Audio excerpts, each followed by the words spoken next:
Hello friends, இன்றைக்கி lotus beauty and சமையலில் என்ன பார்க்க போகிறோன்னா சில்லி சப்பாத்தி எப்படி செய்யலான்னு பார்க்கலாம். மிச்சம் இருக்கிற சப்பாத்தியை நம்ம எப்படி சில்லி சப்பாத்தியை செஞ்சு சாப்பிட்லான்னு பார்க்கலாம் வாங்க. அதுக்கு முன்னாடி சப்ஸ்கிரைப் பண்ணலைன்னா சப்ஸ்கிரைப் பண்ணிடுங்க மறக்காமல். சப்பாத்தி மீந்து போன சப்பாத்தி எடுத்து வச்சுக்கோங்க. இந்த மாதிரி கட் பண்ணி வச்சுக்கோங்க, ஸ்கொயராக கட் பண்ணி வச்சுட்டு கடாயில் ஒரு ஸ்பூன் எண்ணெய் ஊற்றிக்கோங்க. இந்த சப்பாத்தியை கட் பண்ணி வச்சுருக்க சப்பாத்தியை போட்டு நல்லா ஃப்ரை பண்ணுங்கள்.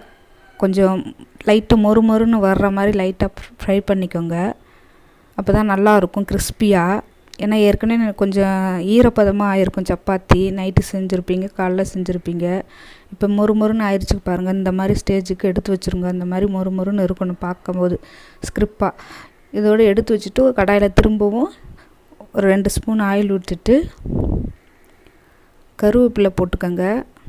கருவேப்பிலை போட்டுட்டு வெங்காயம் போட்டு வதக்குங்க. நல்லா ஒரு வெங்காயம், முழு வெங்காயம் பெருசாக இருக்கிறத நறுக்கி போட்டுக்கோங்க. நல்லா வதக்கி விட்ருங்க. இதோட 2 பச்சை மிளகாய் கீரி போட்டுக்கோங்க. நல்லா வதக்கி விடுங்க.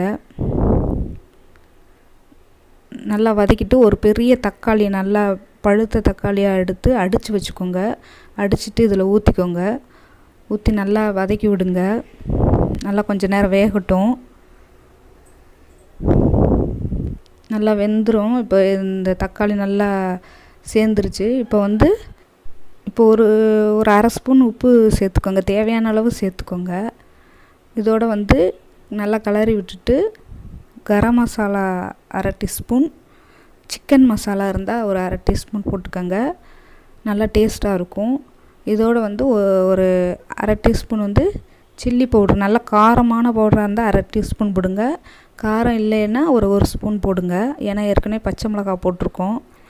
போட்டுட்டு இதில் ஒரு அரை ஸ்பூன் சுகர் போட்டுக்கோங்க. ஏன்னா அப்போ தான் டேஸ்ட்டு சூப்பராக இருக்கும். இந்த காரமும் இதோடு சேர்த்து நல்லா டேஸ்ட்டாக இருக்கும். இந்த சுகர் போட்டு பாருங்கள், ரொம்ப டேஸ்ட்டாக இருக்கும். இதோட நல்லா கலந்து விட்டுருங்க. இப்போ ஃப்ரை பண்ண சப்பாத்தியை போட்டு நல்லா கலந்து விட்டுருங்க. கொஞ்ச நேரம் கலந்து விட்டால் போதும். சூப்பராக இருக்கும். குழந்தைங்களுக்கு செஞ்சு கொடுங்க. டேஸ்ட்டான சில்லி சப்பாத்தி ரெடி. இந்த வீடியோ பிடிச்சிருந்தால் லைக் பண்ணுங்கள், ஷேர் பண்ணுங்கள், சப்ஸ்கிரைப் பண்ணுங்கள். பக்கத்தில் இருக்க பெல் பட்டனை கிளிக் பண்ணி வச்சுக்கோங்க. அப்போ தான் நான் போடுற வீடியோ உடனுக்குடன் வரும்.